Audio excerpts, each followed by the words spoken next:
Welcome back to my Mark III Khador caster review, and I'll just get right into it. So, first caster I'm talking about is Butcher 1 or Prime Butcher. He came out pretty good, and once again, he was a damn good caster for us, like a lot of our Prime versions of our mainstay casters. Still Speed 5, Strength 8, Mat 9, Rat 5, Defense 14, 18 Armor, same amount of hitboxes. Terror is now gone, but he got tough instead of terror, which to me is a pretty big win. I'll take tough on a caster. I mean, it's still just a chance to survive, but hell, that can mess up some assassination attempts. And Butcher's already hard enough to kill that kind of just makes you second guess going after him, because if you fail it, you're gonna a lot of times go down. And it just makes one of our more survivable casters even tougher. He still has his blunderbuss, and Lola is the same beauty that she ever was. He has no special abilities. Still has full throttle, which um, Warjacks in the Spellcaster's battle group, beginning their activations in the control range, can run charge or make slam or trample power attacks without spending focus at activation. In the spellcaster's control range, models in his battle group gain boosted melee attack rolls, which is great. Even better with our Mat 7s, we're going to rarely miss our melee attacks now. Still has Fury, which gives plus 3 melee damage, minus 1 defense. Still a damn good, incredible spell. Actually, that might be a better spell now with more Warjacks in the game, more armor. Because our infantry can hit pretty hard, but we can definitely take out Jacks with our infantry really well. Iron Flesh, as we talked about in the last one, has changed to armor and immunity to blast damage, and we'll see how that turns out. Obliteration is still there, but he also gained Vengeful, so we got an extra spell. He used to have a pretty short list of only 4. Vengeful's cost 2, range 6. It is an upkeep. Target friendly faction model gains Retaliatory Strike. If a model with a Retaliatory Strike is hit by an enemy melee attack during your opponent's turn, after that attack is resolved, it can immediately make one basic melee attack against the attacking model. You can only do that once per turn. That's pretty badass on Butcher because it is hard to take out Butcher, and if he hits you back, there's a good chance you're not getting back up. He'll kill a lot of things he hits with that one strike because he is PNS 16 Weapon Master on Lola. So that's pretty nice on him. It's also going to go nice on Manowar, since they're pretty beefy, especially with the new Iron Flesh. Not too terrible on Pikemen. Wait, can that be a... No, only a model, not a unit. Sorry. So not so much on Pikemen. Manowar Dracoon.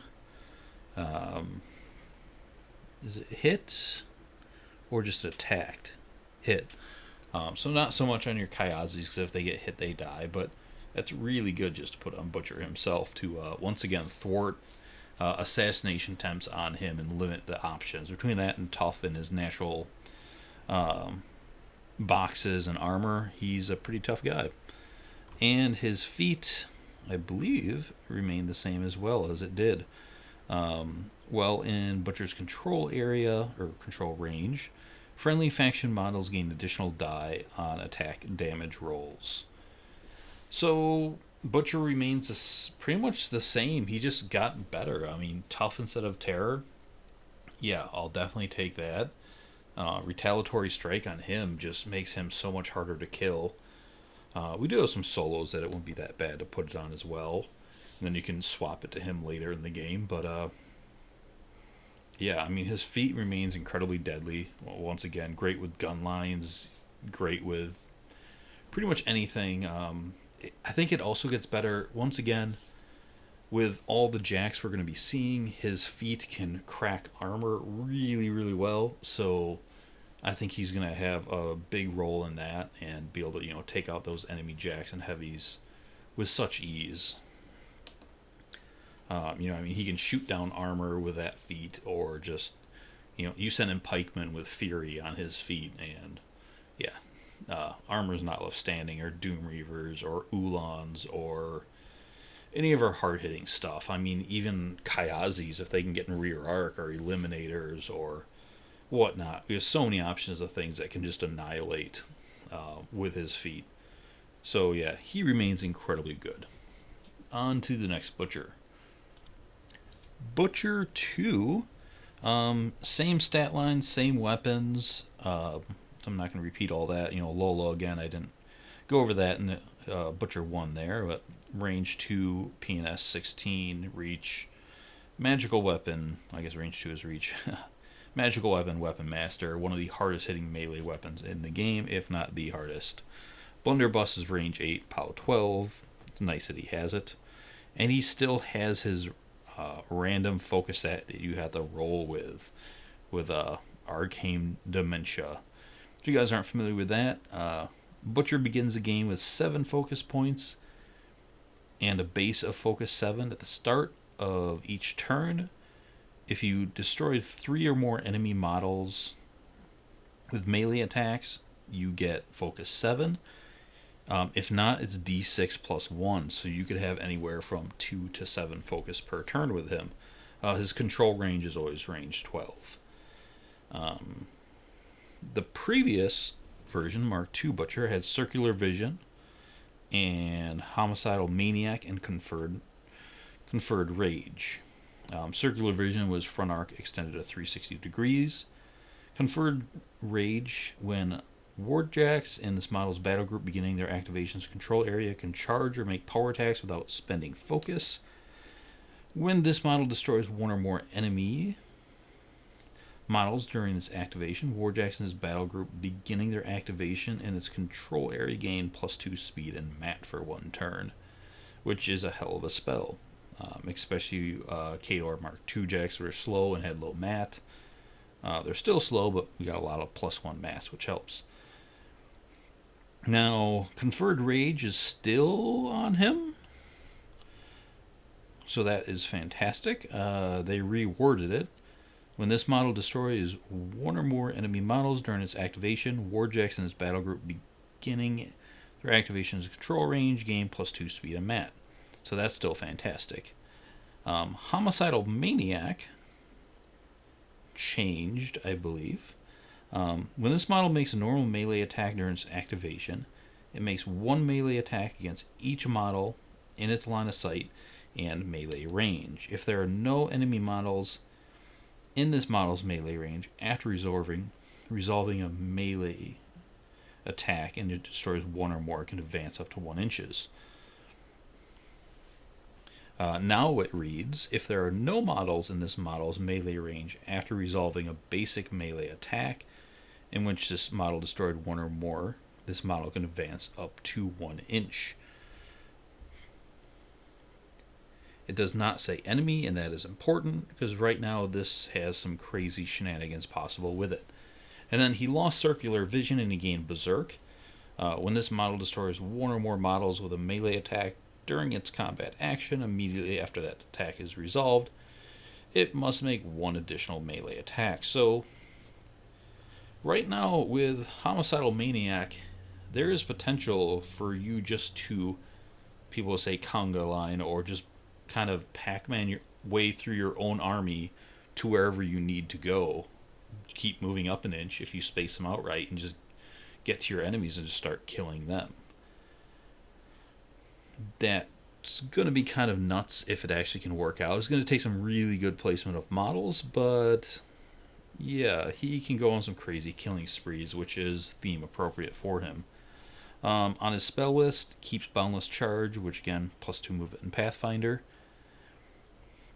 Costs 2. Eliminator he still has. Immediately after this attack is resolved, the spellcaster can advance up to 2 inches for each enemy model destroyed by the attack. And I should say it's an 8-inch spell that's AoE 3, POW 13. Fury, like we just talked about on Butcher 1, +3 melee, -1 defense, upkeepable. I don't know if I said that with 1. And Ravager. So his spell list doesn't change at all. Target Warjack and the Spellcaster's battle group gains Berserk for 1 turn. If they have that, they cannot make chain attacks, which is okay because you put that on, let's say, a Beast 09. You can't put it on Rune because you can't cast spells on him. But you put that on Beast 09 or, I don't know, so many Warjacks of ours that will, I mean, even a Juggernaut now that they're reach 1, and you can just send them charging through and killing everything. And his feat changed slightly. His feat is kind of a long paragraph, so get ready for this. I'll go through the Mark II one first. Butcher 2 gains 1 rage token each time an enemy model is destroyed in his control area. After all friendly models have completed their activations, no more tokens can be gained, and Butcher can give up to 3 rage tokens to any friendly non-Warcaster faction model in his control area. Then remove any rage tokens remaining on Butcher. A model can spend 1 rage token to make a full advance, followed by 1 normal melee attack. Rage tokens can also be spent to make normal melee attacks or to boost melee attacks or melee damage rolls at 1 token per boost. Remove unspent rage tokens from play at the end of the turn. Now, it reads, each time an enemy model is destroyed in Butcher's control range, I'd say Butcher because I don't like to say his other name, it's annoying. You can place 1 rage token on a friendly faction model in his control range. A model can have up to 3 rage tokens at any time. Models can spend rage tokens during their activations to make additional melee attacks or to boost melee attack or melee damage rolls. Model can make 1 additional attack or boost for each roll spent. Feel the hate lasts for 1 turn. Remove unspent rage tokens at the end. So how this changed after I read those long paragraphs is you no longer get the advance with it, which kind of sucks. But now it kind of happens live, where before you'd have to kind of go with your entire army, then spend your tokens, and then use them. But now the models, they don't reactivate.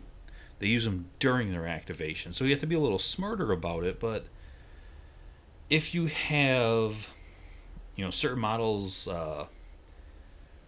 Kayazi Eliminators, for example, and they kill, sidestep, you put a token on, another attack.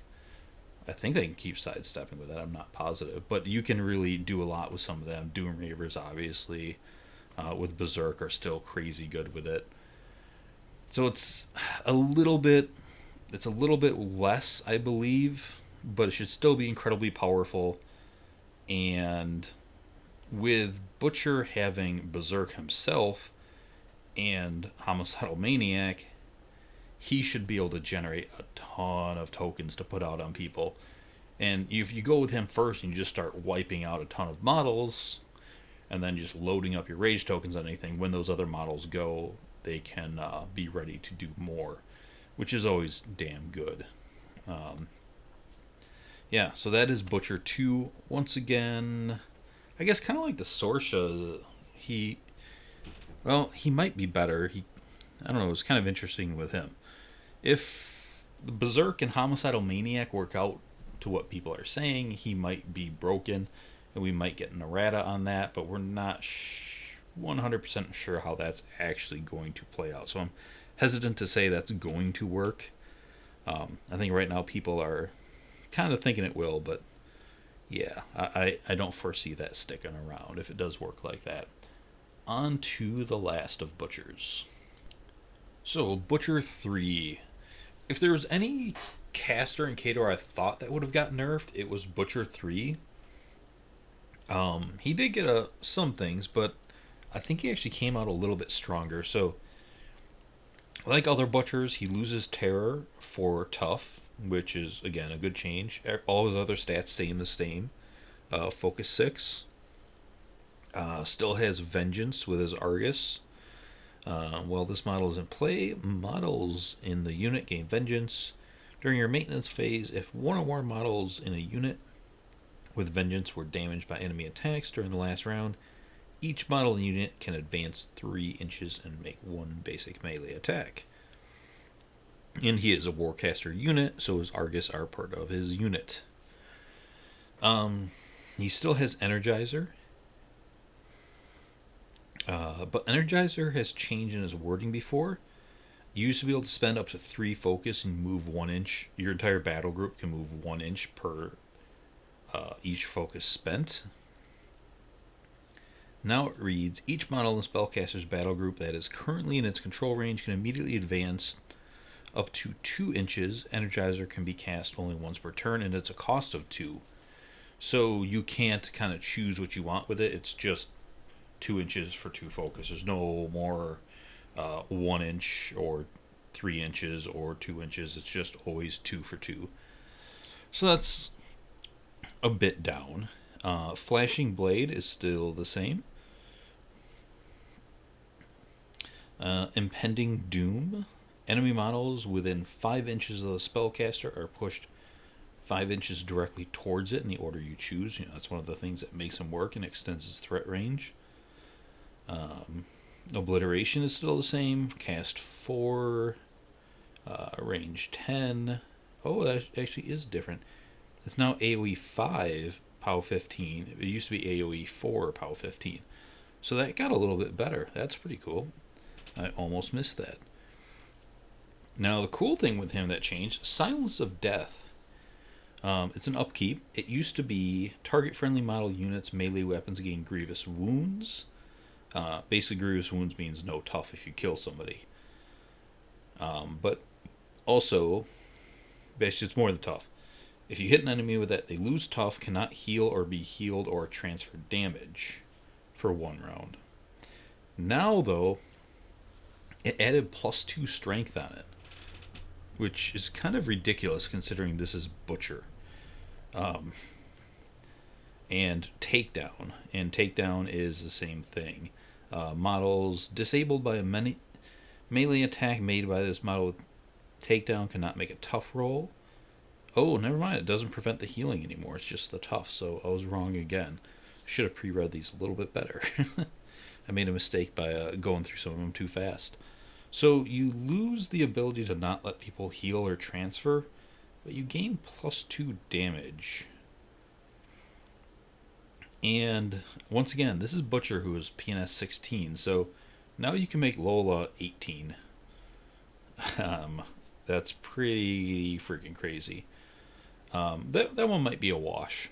Losing the ability to stop transfers or stop a beast from healing was pretty awesome. But again, +2 strength, and you can put it on a unit. So not only on Butcher, but +2 strength on Warjacks. We can put this on, so you can make Juggernauts, PNS 21 now.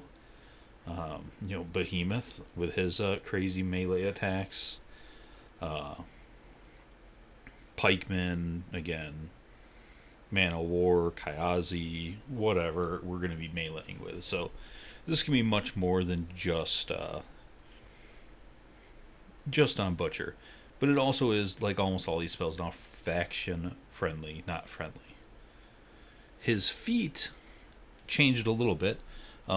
Before it was he gains up to 6 focus points, and he can't have more focus points than his current focus, which is 6. So basically you spend all of his focus and you cast that and you get 6 back. Sometimes you had to do it with 1 focus left just because you had nothing in melee range to Flashing Blade. But the second part of it was enemy models / units in his melee range automatically fail command checks for 1 round, and he has Terror. But since Terror is gone, people are wondering what they're going to do with that. And what they did is pretty awesome. Living enemy models cannot charge Butcher. And that was part of the thing. Sometimes you leave him out in the open and he gets charged. Now, Jax can still charge him. I don't think Beasts can because they're living enemy models, and so are most casters. I guess there's some undead, and again Jax, and I don't know how that affects constructs. But it definitely protects him pretty well. It might protect him better than it did before, actually. And people can still walk up and hit him, but, getting charged is a lot worse. So Butcher 3 got out of this pretty good. The bonus of tough, the extra 2 damage and silence of death. The Energizer's not quite as good. I believe his Argus are still the same. They are speed 6, strength 7, mat 5, rat 4, defense armor 14. Yep, they are the same. Half-inch range on their bites. PNS 11. And they still have... Oh, they lost circular vision. They still have gang, which is plus 2 melee and damage rolls. If the model's engaged by another model in that unit, which includes Butcher. They have Relentless Charge still, which is Pathfinder and Charges. Sprint, which is full advance after they kill someone, and Combo Strike. So they can do a single bite rather than 2 bites for PNS 15 instead of 11. Their mat still kind of sucks at 5, but oh well. Butcher's pretty badass himself. So they lost tough, or they had terror as well, and they didn't gain tough for that. So Argus maybe slightly weaker, but that's not a big deal. But yeah, like I said, I thought Butcher was going to kind of get hit harder than that. He did get hit a little bit. You can no longer charge your own models in the back, and that used to be a trick with him. So his threat range got a little bit reduced with that. Charge your own model in the back, Energizer around them, and then Impending Doom. So his threat range went down a little bit, but he's still a total badass. And the fact that you can boost his damage now is pretty insane. So I think all 3 Butchers came out of this really good. And for the lovers of Butcher, which should be most Khador people, you should be happy. Next for this video, I am going to go over the Old Witch. I said I was going to throw in an extra caster, and she is the one. I'm a little disappointed with her, mainly because she's my favorite caster in Khador, and with the meta shift of high armor, she didn't fare out the best. And I was hoping she got something she didn't. Fluff-wise, the Old Witch is one of the most powerful beings in the game, but she's focus 7. And we have certain casters of Menoth up to 10. You've got, 8s in so many other factions, including Signar. I thought the Old Witch should have gone up in focus at least to an 8, but she didn't. Her base stats stay pretty much the same. 5 speed, 7 strength, mat 6, rat 3, defense 15, armor 14. She lost terror. She did not gain tough for it like Butcher did. She still has Pathfinder. Her claws are still the same at PNS 13 with 2 of them. And the same 16 boxes, so she's kind of squishy. One thing that hurts her, she has 18 Warjack points. Now a lot of these other casters have around 28 to 30, and in Mark II she had 3 Warjack points because of Scrapjack, which put Scrapjack at like a 4.3 or 4-point jack, since a lot of casters had 6 to 7 Warjack points. If you put them at a 4-point Warjack and Mark II and double that to 8 points, she'd still be at 26 Warjack points, which is, I think, the lightest in Khador. But most jacks went down in cost, so I don't see Scrapjack being an 8-point jack. I mean, he is a light jack as well. He should have been more like 6, and if that puts her at like 30 Warjack points, she should have had around 24, maybe 22, but she's sitting with 18, which not a big fan of. So it seems like she took a hit there, losing kind of Warjack points in my opinion, and not really getting anything for terror there. On her abilities, this is kind of interesting. She's kept Great Power, which is a free upkeep. That's great. Prowl means if she gets concealment, she gets stealth. She kept that. She still has Soul Taker Call Soul, which is you can gain soul tokens when a living enemy model is destroyed within 2 inches of this model. And then your next turn, you can turn that soul into 1 focus point. The problem with Soul Taker on her is she is a squishy caster, and you don't really want to go throw her in melee range of enemies. So this rarely comes into play. It's kind of a trap. She has the movement shenanigans to get into melee with enemy models, but you don't want to really do that with her. I was hoping this went up to like command range, which her command's 8, and then you could actually collect some souls possibly. But at 2 inches, you just can't really collect much. So that's another slight disappointment with her. Now, the other part of her abilities is she lost Augury, which was models. This model in War Jackson's battle group ignore cloud effects and forest when determining line of sight, which was really freaking cool, especially with Behemoth. She loved Behemoth. Now she got Apparition and Field Marshal for that as well, so the Warjacks and her have it. During your control phase, place this model anywhere completely within 2 inches of its current location. This is pretty awesome. Our Warjacks are slow, so now all of our Warjacks get a free 2 inches movement every turn on her for nothing. That's a big deal. Especially, they can get a free 2 inches being placed, and then they can aim, because they didn't move. Also, placing ignores free strikes. So if enemies are trying to tie up our models, we can just say no and move on. Which is also really freaking cool. Especially with Old Witch herself, if she does get tied up, she can just walk away from it. This is all really, really awesome stuff. Not gonna lie, I'm pretty pumped about that. On her spell list, she kept Avatar of Slaughter, which is cost 2 upkeep that you can put on her or Scrapjack. The affected model gains +2 mat, +2 strength, berserk, and overtake. If you don't know what those are, berserk are if you kill a model, you get to make another. Kill a model with a melee attack during your combat action. Immediately after that's done, you can make another melee attack against a model in the melee range. And overtake is when a model with overtake destroys 1 or more enemy models with a basic melee attack, it can immediately advance up to 1 inch.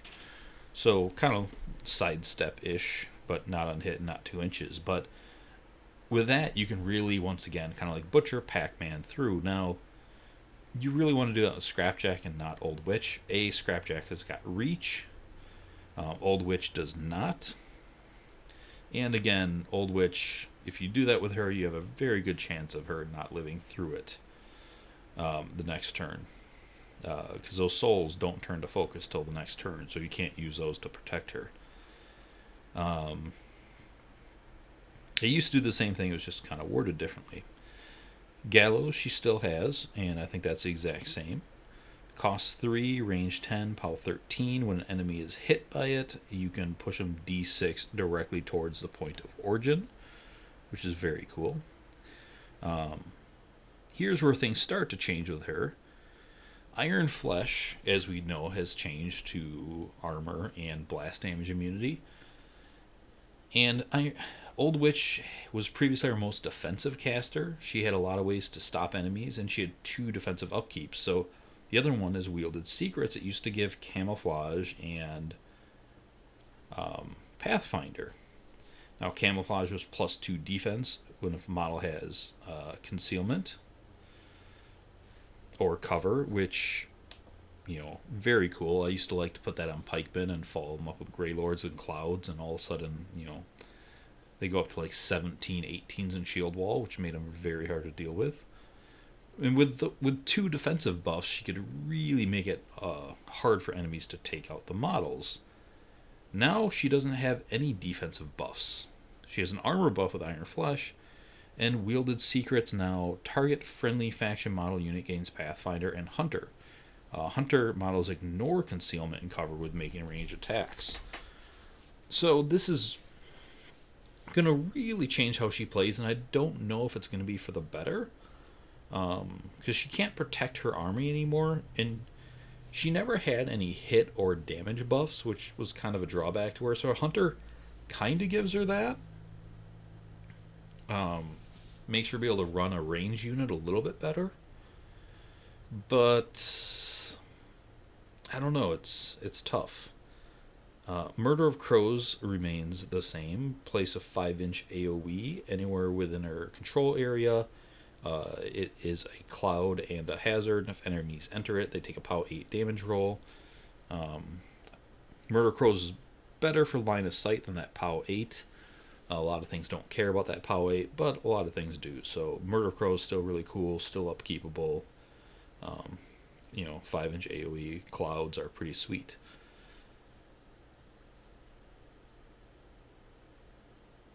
Unseen Path is the same as well. Unseen Path is pretty sweet. You can only be cast while Scrapjack is in your control range. Immediately place Old Witch completely within 2 inches of Scrapjack, or place Scrapjack completely within 2 inches of Old Witch. A model cannot advance this turn after being placed by Unseen Path, which is the same as it always was, and it's a damn good spell for getting her around the board, especially to put off her feet. Now her feet also changed a little bit. It used to be, while in the Old Witch's control area, enemy models cannot run, charge, or make special attacks. Enemy models that advance and end their movement in Old Witch's control area immediately suffer an unboostable POW 14 damage roll.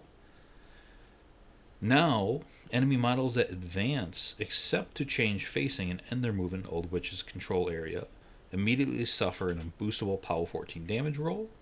Warrior models damaged by Field of Talons become knocked down.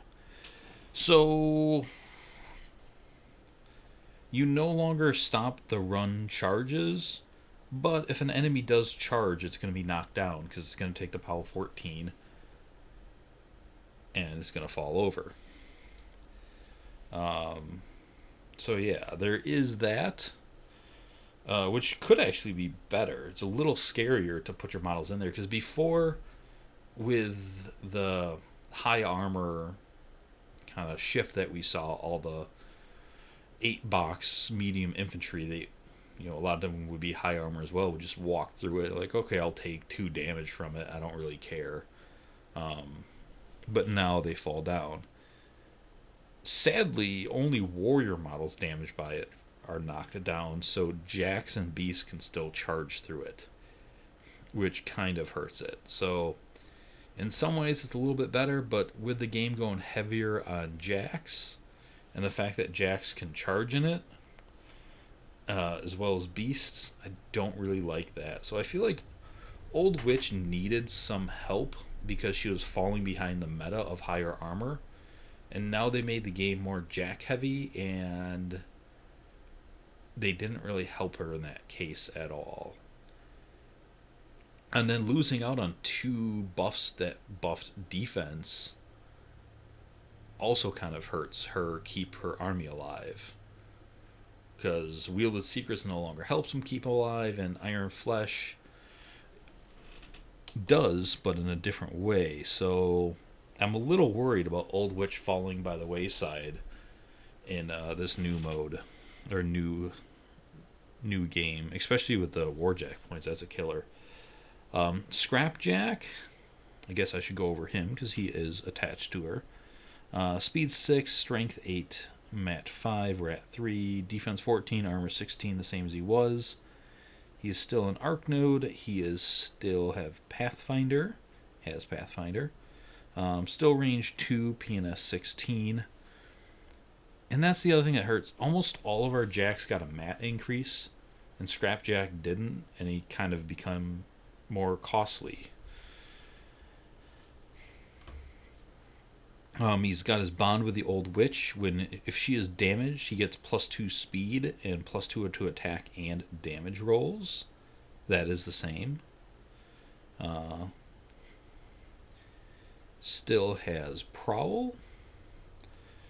and still is a companion to the Old Witch, so if he dies, she dies, he dies, which only really matters in multi-caster massive games. So, yeah, I feel like Scrapjack kind of took a hit just because he got more expensive and he didn't get better. I hope they errata this, and with their ability to update cards, they either give the Old Witch more Warjack points or give Scrapjack a boost, giving them up to mat 6 or 7 like so many of our other jacks. The way I see it now is just these two got worse, and it's kind of sad for me because, like I said, the Old Witch was my favorite caster to play in Mark II, even though she wasn't the best. I just love playing her. And, yeah, take a little bit of a hit. So let me know what you think on her. But moving on to the other casters in this video. Commandant Irusk, or Irusk, I'm not sure how it's properly said, but he's up on a high note. So his stats remained the same, I believe. Yep. 6/6 on speed and strength, mat 7 rat 6, defense armor 15/15, and command 10. Sword cannon remains the same. No. Down to rate of fire 1, power 13. And his sword onslaught is the same, but it went up to range 1, power 12. 17 boxes, 7 focus. He did gain assault. Well, actually, never mind. He had assault. I forgot it's on the front of the card, or it's on the front of the card now. What he did gain here is battle plans. This is really freaking cool. So, this model can use one of the following plans at any time during its activation. A friendly faction model unit can be affected by only one plan each turn, which you can only do one a turn, so I guess I don't know how that would work. But anyways, March is the first battle plan, which is range 5. Target friendly faction warrior model in this unit gains Pathfinder, so awesome. Who doesn't love Pathfinder on a stick for no focus? Reveille, knock down friendly faction models in this model's command range immediately stand up. Models that became knocked down this turn are not affected. So it's only models that knocked down the previous turn. Not bad at all. And last one is special orders. Range 5. Target friendly faction warrior model / unit. If the model / unit is in range, it gains reposition 3 for 1 turn. Reposition 3 is at the end of an activation. If you didn't fail a charge or run, you can move another 3 inches after your activation, which is awesome for more movement. On his sword cannon, he got reload 1, so you can spend 1 focus to make an additional ranged attack. So it kind of actually works out the same way of pretty much rate of fire like Mark II, but in Mark III, rate of fire, you don't have to spend focus, you can just make those attacks. But he did lose quick work. But he's kind of a backline caster, so I don't care too much. I'll take the battle plans over that. Still has air burst, which is cost 3, AoE 4 now, POW 8. It used to be AoE 3. Target any model in the spellcaster's control area, ignoring line of sight. When resolving air burst, ignore cover, concealment, elevation, and stealth. Models hit suffer POW 8 blast damage roll. That's very good. Battle Lust he still has, and Battle Lust is still badass. Costs 3. Good for 1 turn. Gain additional die on melee damage rolls for a model or unit. That's huge. Just weapon master on a stick. Grind. When a warjack is exited out. Way to go. War room. When a warjack is hit by grind, it suffers 1 damage point to the first available movement system box. It's a POW 14 nuke for a cost of 3, range 10. Inhospitable ground. Let's see, is that the exact same? Cost 3, control area. Wellness models control area. Enemy models treat open terrain as rough terrain. And that was Mark 2. Well, in the spellcaster's control range, enemy models treat open terrain as rough terrain. Yep. So, inhospitable ground stays the same, and then Iron Flesh, we know how that changes. And superiority, target friendly faction warjack gains +2 speed, mat, and defense and cannot be knocked down, which again is a totally badass spell. Upkeep will cost 6. Our jacks are slow. Now that most of them are mat 7, turning out to mat 9 is ridiculous. The defense is kind of pointless because they're so bad. Well, I'm not even going to say that. Changing a jack from defense 10 to 12 is actually a pretty big deal because at defense 10, it's so easy to one-rounder jacks because you just don't miss on a 10. But at 12, you're going to roll low and occasionally miss. Or, I mean, you can put them on a hill and make them defense 14, which is just against at least range attacks, which is kind of dumb that our jacks would be defense 14, but it definitely helps quite a bit. So, and the knockdown was awesome, of course. His feat, in Mark 2, it was wellness control area. Friendly faction warrior models gained fearless, tough, and +2 to melee attack and range attack rolls and cannot be knocked down. It also gave them super tough, so 4, 5, or 6, they are tough. Now, it is friendly faction warrior models gain +2 to attack rolls. It just says all attack rolls, and this is kind of a big deal. Tough, cannot be knocked down, and it is super tough. The cool thing with that is that includes spells. That's all attack rolls. So that includes our Grey Lords now, which he likes. So Irusk 1 stayed pretty similar to how he was, but the additional battle plans let him be the backline commander even more and just gives him even more options. He didn't have a way to speed up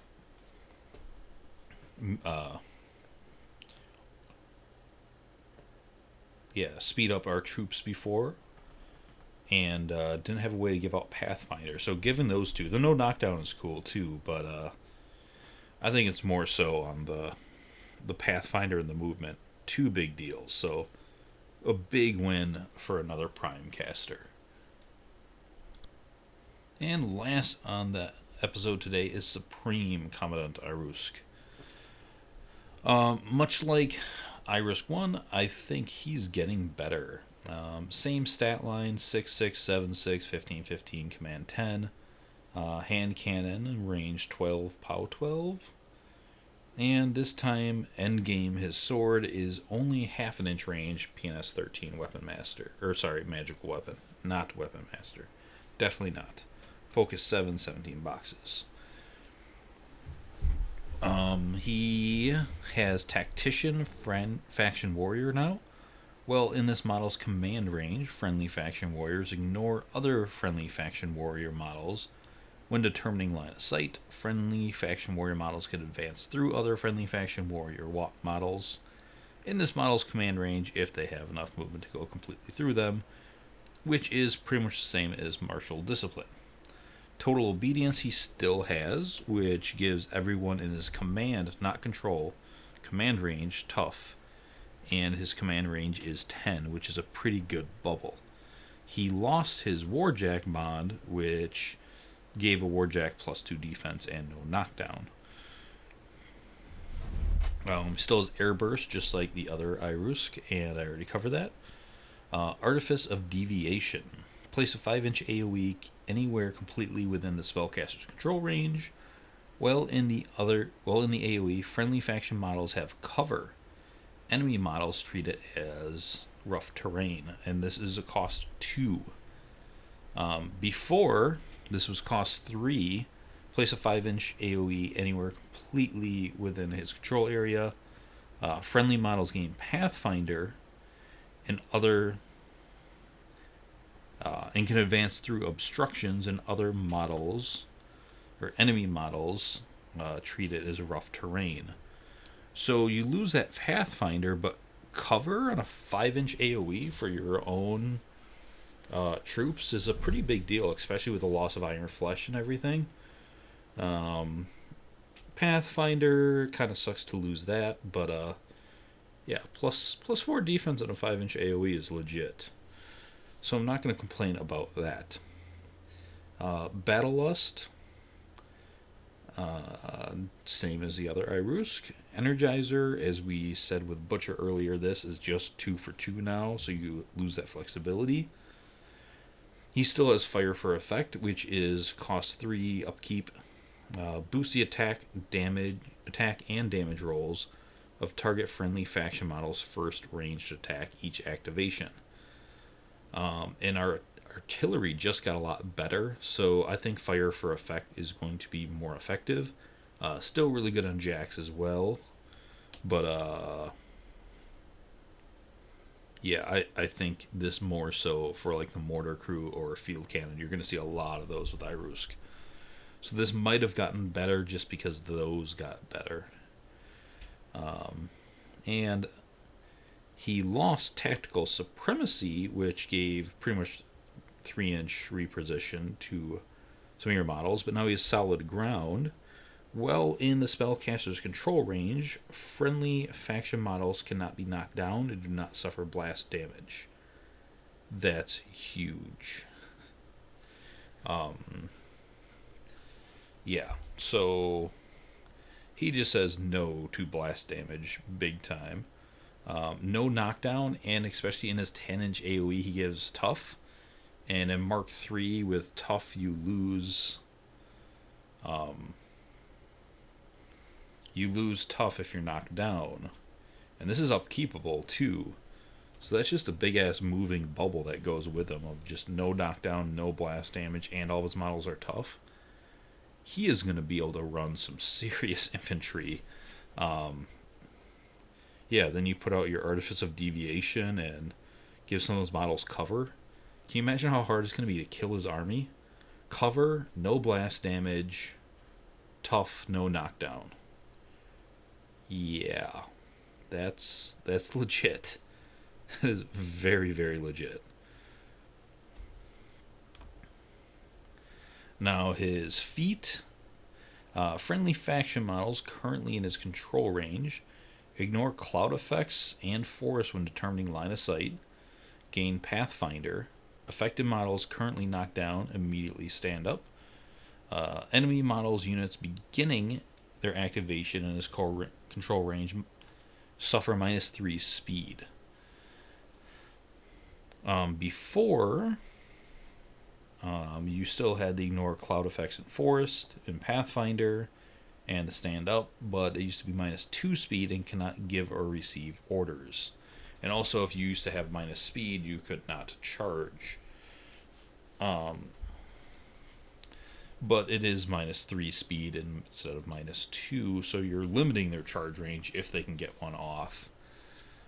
Pretty much taking away the charge bonus. You take away the give and receive orders, but for how good the rest of his list came out, I'm willing to look the other way on his feet, because holy crap, man, this guy is going to run a hell of an infantry and make him ridiculously hard to take out. He's going to be a very hard counter to your heavy knockdown list, obviously. And yeah, I'm really excited to play with this guy, as well as I am Irusk 1. I think both of them came out really strong. All the butchers came out really strong. But, God, why did, Old Witch not be able to... Maybe some of the stuff she got, like Apparition and stuff, will make up for her shortcomings, but yeah, we'll see. Anyways, ending on a high note of Irusk's incredible ability to run a stupid amount of infantry really well. Thanks for watching, everyone. If you guys have not subscribed yet, please do so. I'm going to be going through the entire Khador army with this, and then I'll probably cover some of the mercs and minions that can work with them. If you have any recommendations for things for me to start covering with this, please leave those in the comments. Talk to you later. Bye.